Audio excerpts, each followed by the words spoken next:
Now let's talk about organic versus synthetic. So, when talking about synthetic nutrients, they're already in a form that is available for the plant to uptake. They're in an ionized form, right? Right.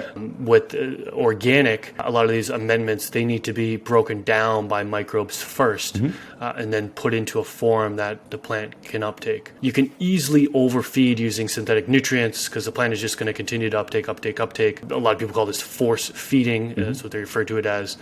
When it comes to organic, many people say you can't over-fertilize when growing organic because the plant is only going to uptake what it needs when it needs it via the exudates it releases for the beneficial bacteria that's in the rhizosphere, and that exchange is happening between the exudates being released, being exchanged for the potential nutrients. So my question is, can you over-fertilize when growing organic? Yes, you can. You can overdo the kelps, you can overdo the alfalfas, you can definitely overdo the guanos.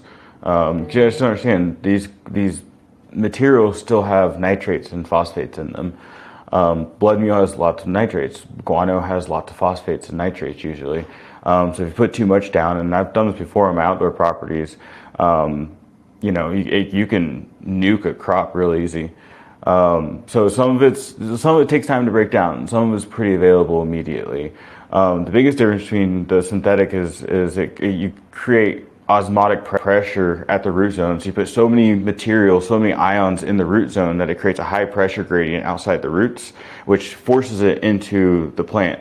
And you can kind of train a plant. This is why you see people like with Athena and Front Row, and they can get up to like 5 EC in peak flower because they've been training their plant to take that osmotic pressure, and they work the plant up to it.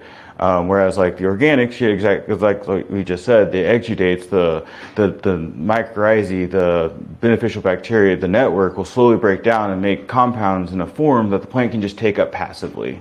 So it's really hard to overdo or overfeeding organics, but you can't do it. So it's like I said, in organics about finding an equalization and harmonization between the life in the soil and the materials that are required to be broken down for plant nutrition. This clip is brought to you by AC Infinity. Use discount code MrGrow at 15 to save on any of their products.